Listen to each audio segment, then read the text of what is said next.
Hello, everyone. Welcome to Live Post Race Edition. Joe Samaniego, Kobe Lambeth from the PodiumFinish.net. It was typical Bristol, as you said at the pre-race show.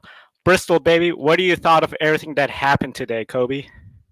Wow, it was absolutely chaotic at certain points in the race, and we saw just phenomenal racing from the front to the rear, and during times like this, I think that was exactly what race fans needed during these crazy unprecedented times going on in America.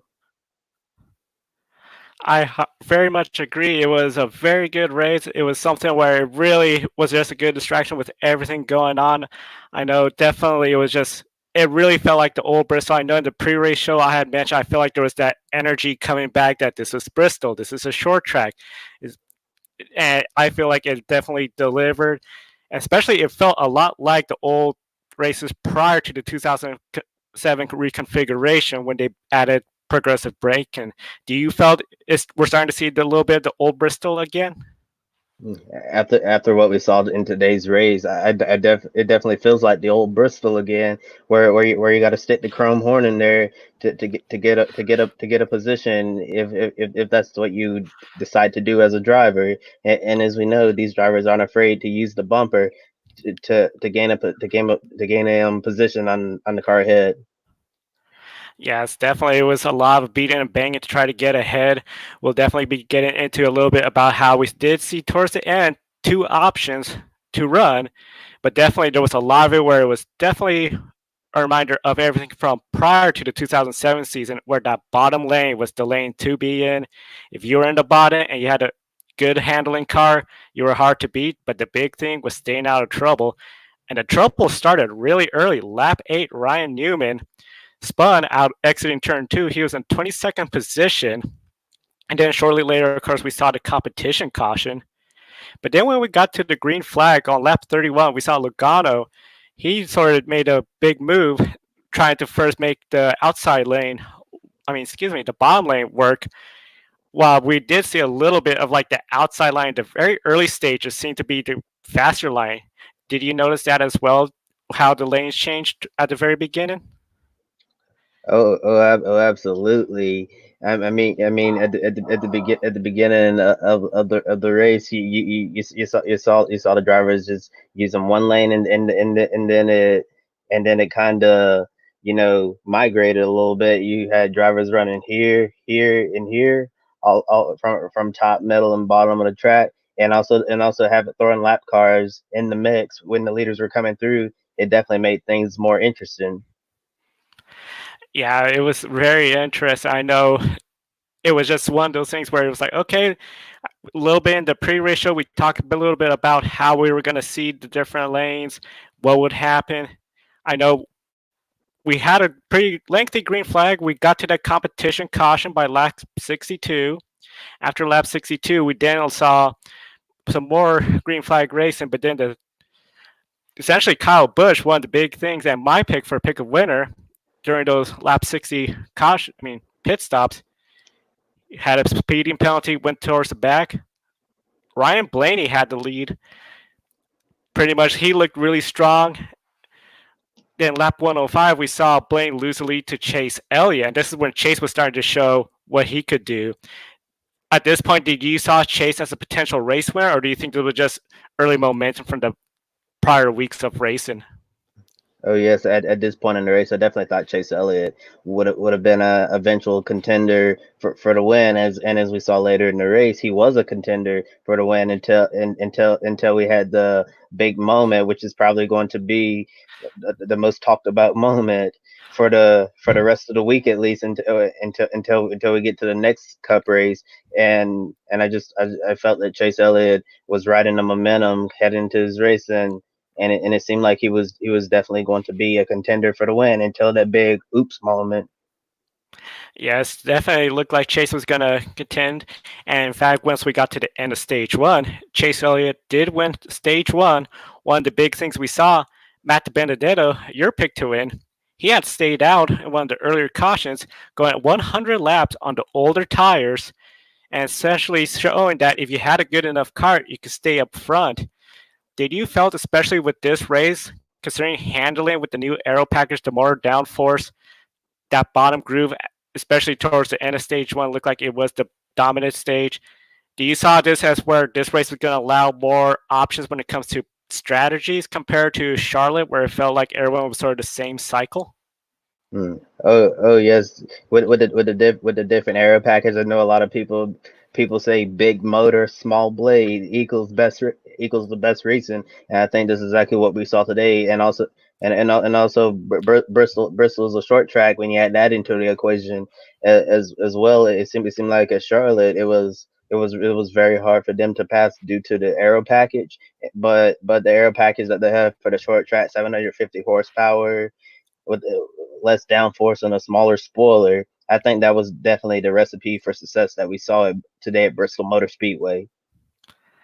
The recipe for success, especially at Bristol Motor Speedway, it definitely looked like it was that smaller spoiler, the extra horsepower, because handling, as we talked a little bit about in the pre-race show, became a big issue.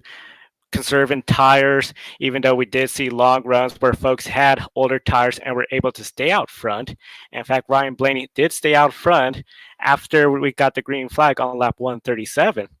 Now, one of the things we saw was a lot of good racing, but at the same time, lap cars becoming an issue, which is typical Bristol.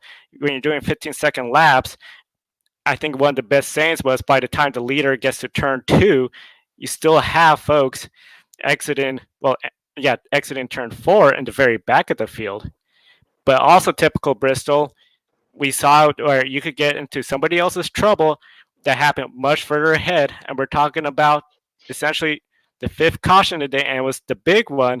That's where we saw Ryan Blaney get up too high, get loose, spin, and then when it looked like he stopped and kept it from sliding down the track, which is Bristol Bank, a lot of people thought he was going to slide down. Ty Dillon comes and just clears off the front of Ryan Blaney's nose and in both of their days. What was your reaction to this moment in the race? Well, first off, I think Brian Blaney just has some really bad luck. To be honest with you, I remember he earlier in the season before the shutdown, Ryan Blaney could have easily won like two or three of those races, but it just didn't end his way. And ever since those struggles that he went through, I'm it seems like it's been really hard for him to break through and get that win. I do think that I do think Blaney is going to break to break through and win later in the season. It just seems like he has to get all his bad luck out of the way right now, so he's not having bad luck when it's time for the playoffs. Definitely, Ryan Blaney seems to be having a lot of bad luck. It almost seems like the bad luck that Chase Elliott had, where he was close to wins, but something would happen, take him out of contention. Seems like now that has caught to Ryan Blaney. Definitely will be looking at seeing if that team could shake that off. Now, one of the big things, we did get back to green flag racing again. Chase Elliott was in the lead, but then we saw a caution, the sixth caution day for Joey Gase for a spin. And then one of the more odd moments, we took the green flag on lap 216, and then on lap 217, we were back under yellow quickly because one of the smaller teams, I can't recall what number it was, seemed to have an issue on the backstretch and came to a pit stop. I mean, not to a pit stop, to a stop outside of the pit wall. Now, a lot of folks on Twitter were talking about the challenges a smaller team, a rookie has at Bristol. How big of a challenge is it for these smaller teams and especially rookie drivers, first time at Thunder Valley, and they're struggling, they're behind the pace?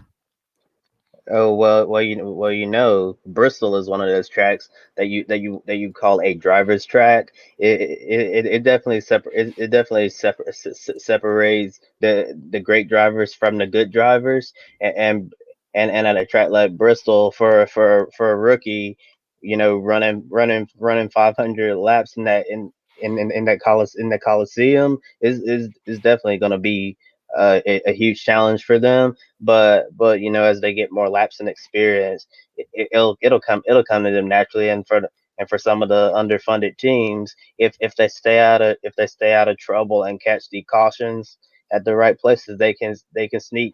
through and get a solid finish, just like Timmy Hill got a 19th place finish for Carl Long's team today, and Daniel Suarez got a top 20 as well for Gaunt Brothers Racing, and they've been struggling lately, and they were able to catch the cautions at the right time and and avoid most of the mayhem today, and they were able to get solid finishes for their organization, and that's what it takes. And on the other side, it was unfortunate towards the end with BJ McLeod when Denny Hamlin crashed and came down and collected him. BJ McLeod Motorsports is recently jumped to the Cup Series for the first time after being a full time team in Xfinity, and it was just and BJ McLeod just had nowhere to go there, and for a brand new cup and for a team that just started running cup races, that was something that he did not need with Denny Hamlin sliding down and causing damage to BJ McLeod's car. Yeah, I definitely noticed that when BJ did get contact from Denny Hamlin towards the end of the race. Of course, that is always a tough break, especially for a smaller team. Seems like a lot of folks on Twitter too were paying attention to some of the smaller team performances as well. Not only the ones that were running behind, but we did have some running up front. You mentioned Daniel Suarez, Timmy Hill. Sh- Shout out to Bubba Wallace, RPM, a top 10 finish. Definitely one of those things where seeing that if you could stay out of trouble, stay on the lead lap, or even if you do fall on the one lap down, but manage to catch a caution at certain times, you could definitely get a good result at Bristol. Now, we were under green flag racing for this good amount of time, but then lap 230, essentially the big one, a typical Bristol accident. We saw where it was Jimmy Johnson and Ricky Stenhouse as they were exiting turn two. Jimmy Johnson moved up, just barely clipped the back end of Ricky Stenhouse. Ricky goes sliding into the end of the pit wall outside of turn three, rebounds back up in the groove, and he essentially collects Kurt Busch, Cole Custer, Tyler Reddick, Alex Bowman, and caused Ryan Preece and Matt DiBenedetto to spin in avoidance of that accident. What was your reaction when you saw this all essentially unfolding? Initially, I was like, "Oh my gosh, that is one hard crash at Bristol."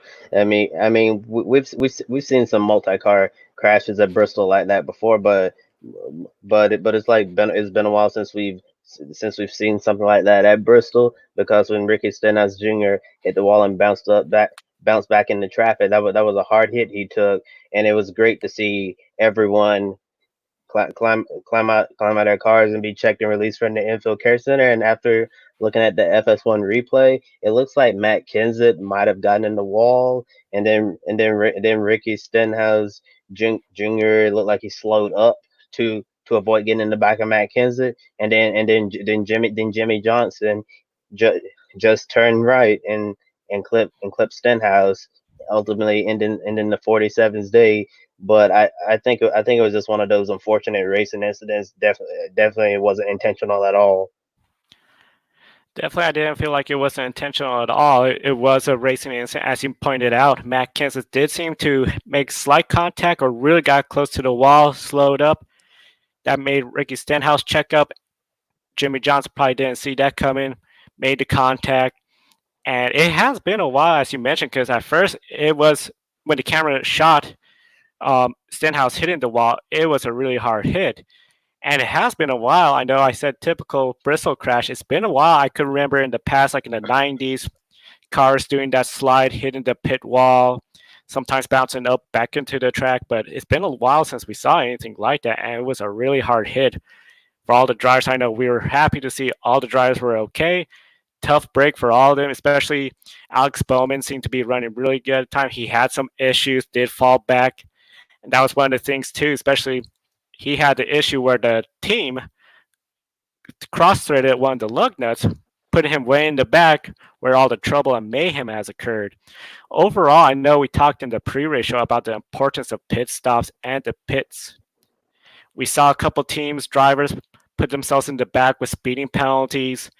Do you feel like with this unique situation of like races every few days, maybe some that was a factor in teams just being a little jumping the gun, or do you feel like it was just sort of the extra pressure of okay, 15-second last, every position counts, and especially it seemed like it was a little bit harder to pass. Mm. I don't think it's necessarily pressure for the crew members to execute perfectly on the pit stops. I think that all of these crew members, they're at the Cup Series level for a reason, because they're the best of the best, and they work their way up to become a pit crew member in the Cup Series. And unfortunately, every pit stop is not going to be perfect. There are always going to be mistakes on pit road on every single team at some point during the season. Everybody's going to mess up at some point, but if you do mess up, it's better to do it early in the race where you have time to come back. The one time you don't want to mess up is the final pit stop of the day, because you might not be able to get back up there and contend for the win. Definitely that final pit stop at the end, towards the end of the race and the day, is always something where it's much more harder to try to catch up. Now I know after the red flag, we did had a green flag run, then yellow flag when Ryan Priest hit the wall on lap 239. So it was set up for a 8 lap shootout for the end of stage two. And at the end of stage two, we saw again Chase Elliott go on and win the stage. Now this was also the halfway point of the race, since it was 500 laps. We have completed 250 laps already. Did you saw where this was essentially Chase Elliott making that statement that the real deal. I'm here to win, and I'm putting together a championship effort. Oh yes. Throughout this entire race, Chase Elliott was very strong, for most of the race, until the very end, which we're obviously getting there. We'll talk about that later. But I do think the 9 team will be serious contenders for the championship. It would not surprise me if the number 900 Motorsports team is not a member of the championship four. Yes, definitely. This is the year I feel it looks like Chase Elliott and that number 9 team could be in the championship for. I think it'll be a big disappointment if they're not, because they are looking really good overall. I mean, they could have easily gotten a win. I know we'll get to that a little bit. We did get the restart going, but one of the interesting things, Denny Hamlin on 22 lap old tires, essentially 22 laps of racing, stayed out, and the top 10 didn't pit. In the past, I felt especially, some of the super speedways, we would see those 10 fall to the back quickly. But since it was becoming more where if you could take care of the tires, stay up front, track position, it was really paying off for their advantage. Do you think a little bit of this new, I would say, more room for strategy was part of the aero package with the lower downforce, high horsepower? Or do you think it was just a product of Bristol with all the yellow flags, the rough surface?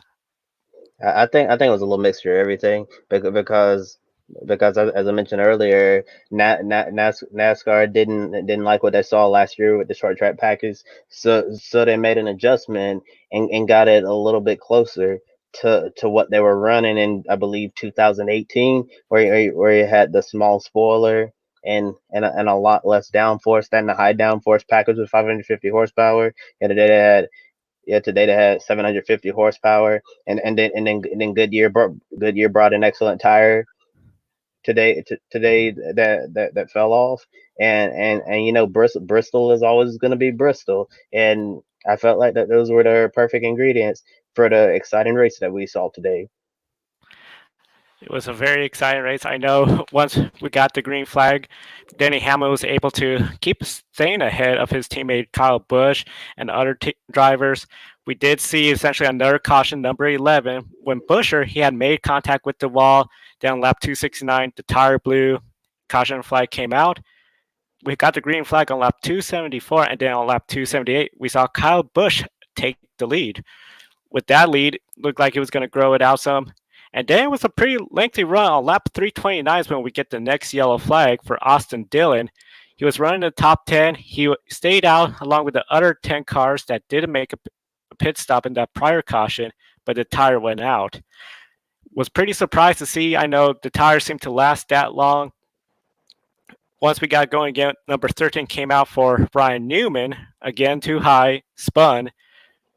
But essentially, it was going to be one of those races where we saw, okay, lap 335 for about 150 teams are making pit stops to go to the end of the race. Do you saw this where this was going to be the last pit stop for everybody unless we had another yellow flag, or did you think we were going to have a plethora of yellow flags and a lot of pit stops coming up? Oh, definitely a plethora of yellow flags. Yeah, up to this point, if everything we saw was an indication of what to come, I don't know what else would have happened. Yeah, but definitely I expected cautions to breed cautions. Definitely caution breed cautions. I know I was kept thinking about that towards the end. I know once we got the green flag and Hamlin still was staying out front, we saw with about 89 to go, the top four were really close. That was Hamlin, Kyle Busch, Jimmy Johnson, and Chase Elliott. Four of them were running really close. Lap traffic was going to become an issue. In fact, we saw Kyle get around Denny Hamlin when Denny Hamlin came upon the lap traffic of JJ Yeley. And we got to give him a shout out. He nearly put the car in the wall just trying to stay out of the way for everybody. I know when it comes to a lot of NASCAR Cup races, Martinsville is almost the other track where we see lap traffic become a heavy issue, but that's at a much slower pace. Do you feel since we're not so often having lap traffic as a big issue, like say back in the 1990s when NASCAR had more short tracks, that that's becoming more of a challenge since drivers are not facing that more? Well, I'm not necessarily sure. I don't like. I'm not really sure if it's like not because of a lack of short tracks. I mean we've seen lap traffic a problem on the mile and a half. As you remember, I believe it was last fall. Kyle Busch and who was it? Oh yeah, I think it was Garrett Smithley and and then Kyle Busch lashed out at him, saying like that we have drivers in the Cup Series that have never won a late model race. Great point. Definitely, that was a point last year at the mile and a half when Kyle Busch and Garrett Smithley had that issue. I know it was definitely short track racing. I feel especially lap traffic. A lot of times they become a little bit of an issue, but that's just part of racing, and it's a dynamic of racing as well. We did see Chase Elliott, very similar to what happened with Jimmy Johnson's Stenhouse and Kansas. It seemed like Danny Hamlin slowed up a bit. Daniel Suarez really slowed down, and Chase Elliott really hit down Suarez really hard, essentially going into the straightaway. Do you felt this was going to be a turning point at the race? Because it seemed like at that point the momentum sort of stopped for Chase Elliott. Oh yeah. I definitely thought that anything could have happened on those restarts, because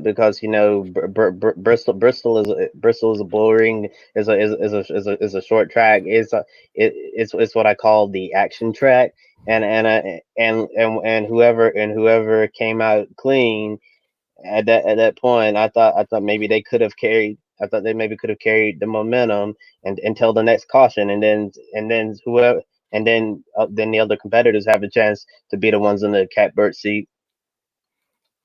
Yeah, definitely. It was one of those things where that was something where it seemed like the momentum was going to be a big issue. I know with the caution essentially coming out on lap with 67 laps to go, Kevin Harvick got seemed like a tire down or just didn't have any traction when he entered the corner. Got up into Eric Jones. They both went into the wall. Caution flag came out. Kevin Harvick finished outside the top 10. His run of consecutive top 10s comes to an end. And an interesting fact as well, too, the five drivers entering the Bristol race that were in the grid ranking, at one point they all finished stage two in the top five. Were you surprised to see those five drivers of Kevin Harvick, Denny Hamlin, Kyle Busch, Chase Elliott, and Joey Logano in the top five and top 10 pretty much most of the race? Oh, not at all. They're one of the more stronger, consistent drivers, and that's exactly why they're doing so well in the grid rankings. Yeah, it definitely was something where it was all of them were looking really good. Kevin Harvick was the first one to have bad luck, but of course, as we got further into the race closer, this is where especially caution breeds caution. The 15th caution, Greg Alden hit the wall. He'd been running up in the high side all day, made some wall contact. Then following the restart, the 16th caution, Martin Truex Jr., Eric Almirola, and Michael McDowell were all involved in a pretty good sized crash in which it looks like Bubba Wallace gave a tap to Almirola racing for position. Almirola got a little loose, hit Martin Truex and Michael McDowell. Was there anything from that crash that you saw as well too, or was this just another product of hard racing at Bristol? I definitely think it was just a hard product of racing at Bristol because during the early stages of the race, you have drivers mostly minding their P's and Q's, just logging laps in order to get from stage one to stage two and then the final stage. And then as you get closer to the checkered flag, drivers are gonna be cutting you less slack and it's gonna get more intense out there. And that's exactly what we saw in the closing stages at Bristol today. Definitely, we got the restart with about 30 laps to go, and this is where it was really starting to get intense. You had Denny Hamlin leading, Chase Elliott. He was putting a lot of pressure on Denny Hamlin, and it looked like it was going to be a battle between those two. And then this is, I think, where everyone's going to start talking about everything that started to happen. It appears Hamlin got loose, similar to Blaney early in the race, slid up, allowing Joey Logano to come by. But just as Joey Logano was coming by, Chase Elliott also came around too and made the pass. That's when we then saw Hamlin spin, exiting turn four, bringing out the next caution flag. Now, this was definitely a hard race. Is there anything with that kind of actions that you like to add when you saw this all happening?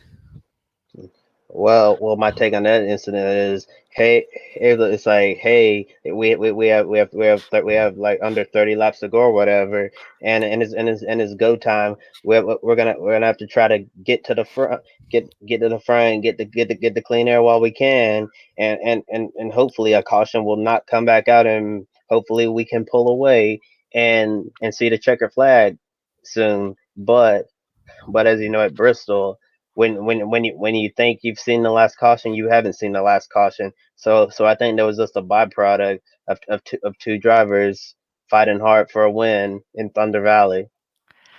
Definitely, and that fight would continue on in the following restart.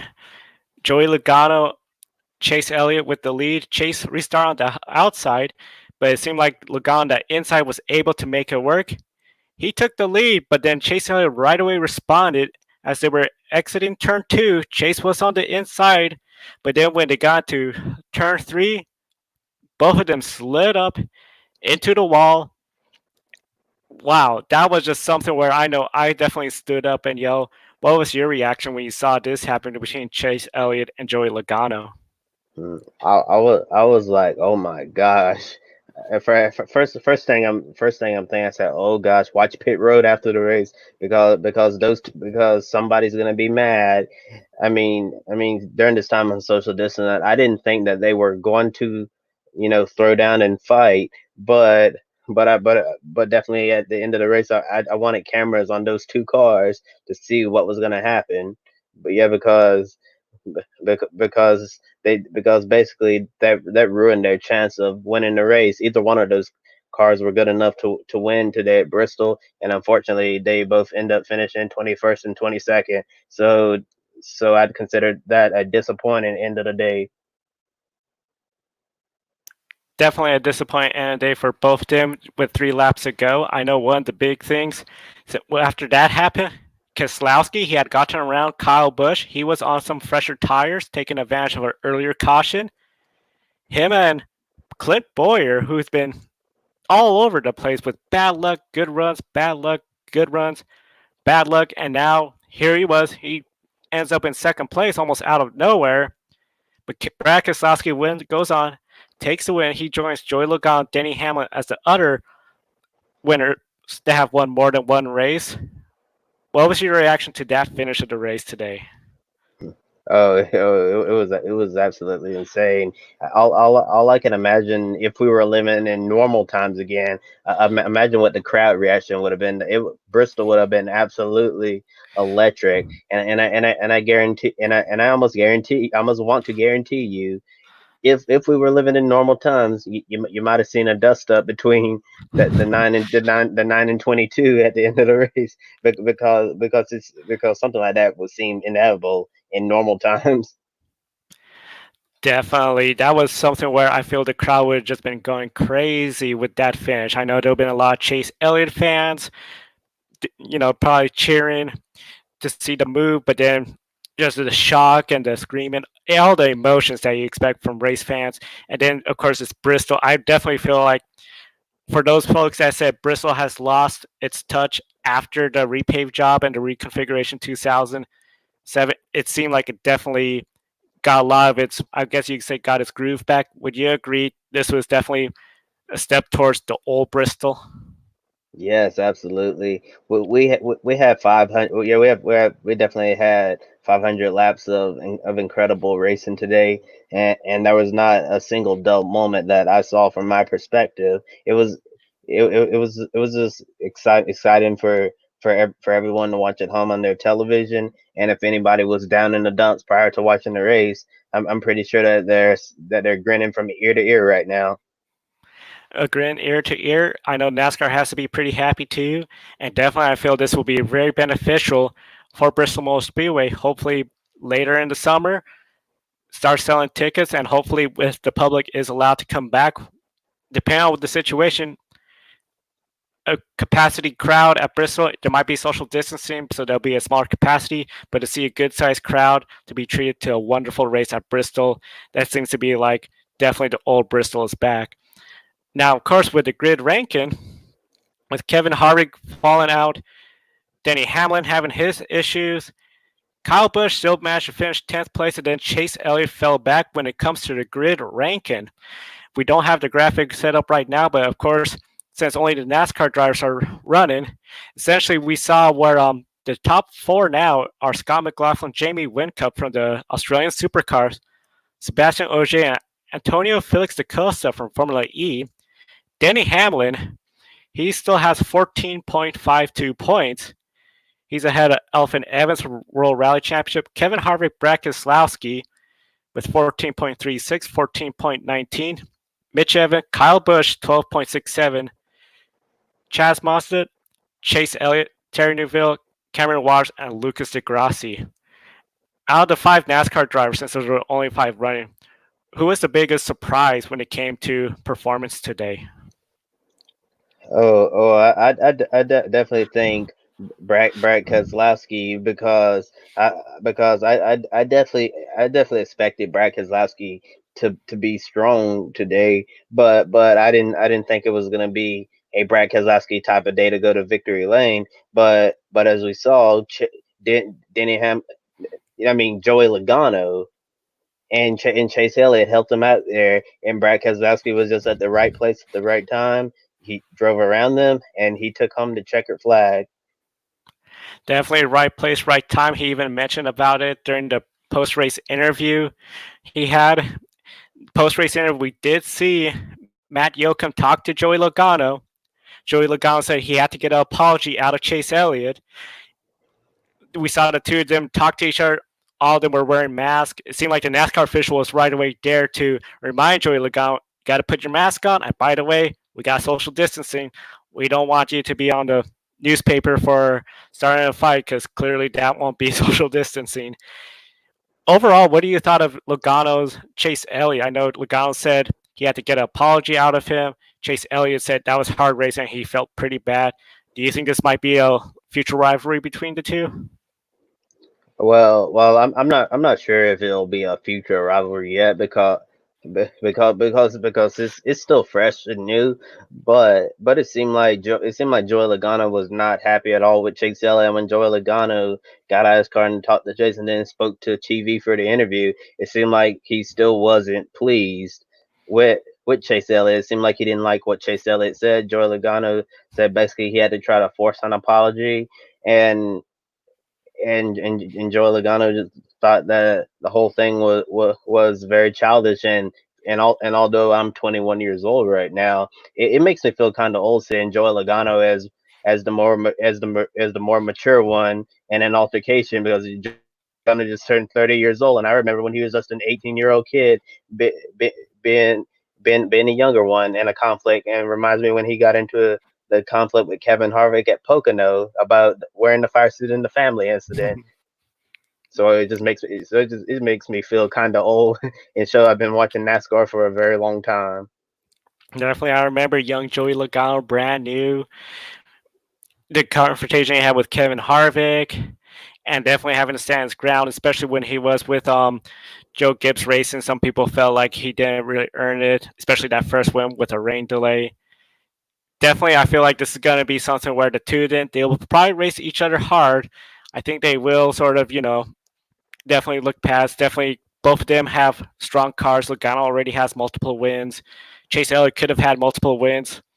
He has a win. He's still running good. One of the big things, and this is sort of, I guess, the final question. When it comes to Rick Hendrick Racing, we saw Chase Elliott running well. We know Chase Elliott, Alex Bowman both have wins. Jimmy Johnson, he was up into second place. He got a good finish. And William Byron was pretty quiet, and he came out in the top 10. Is Hendrick Motorsports back? I'm going to go out on a limb and say yes, Hendrick Motorsports is back.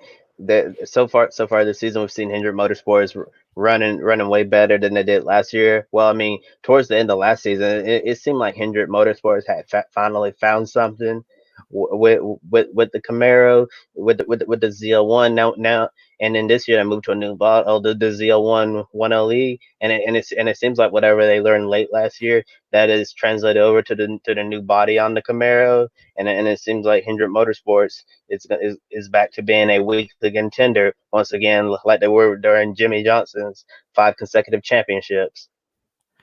Definitely, it seemed like it was something where they seem to be back. I know they seem to be running pretty good. If they could keep this up, they're going to be really tough throughout the entire season as well. And especially seeing Jimmy Johnson, he has good runs, some bad luck. William Byron, I know in the pre-race, so you mentioned he might have some pressure. I feel like he's definitely agree with you where he's going to have to really perform and show, hey, you got to win because we're rebounding. Hendrick is back. The Chevrolets are looking good. I know for all our viewers, next week, Grid Live will be 30 minutes before the IndyCar race. IndyCar, Saturday night on prime time on NBC. Kobe and I will be here. We hope to have you watching with us. And then the post race will follow the conclusion of the NASCAR race on Sunday. That is going to be the traditional Grid Live format where we do the Grid Live pre race before the weekend's racing starts and then afterwards. There's no racing on Wednesday, so we'll be doing a more regular Grid Tonight program. Not so much of a pre-race, but definitely reporting all the news. We hope you all join us for that. And then I know earlier today you mentioned about Luis Torres podcast. Would you like to give a shout out about Luis podcast again? Oh yes, my colleague at the Podium Finish, Luis Torres, has launched a brand new podcast called Behind the Exploratory Lenses. He plans to release new episodes on Thursdays. The podcast will discuss his racing venues as a motorsports media journeyman. Other subjects, with guests included. You can find Luis's podcast at www.luisdtorres.com/podcast. And definitely we'll have the podcast link in the video description as well. On behalf of everyone from Global Racing Index Database, I want to wish everyone a wonderful evening. Stay safe out there and have a wonderful week. Any final words from you, Kobe? Yes.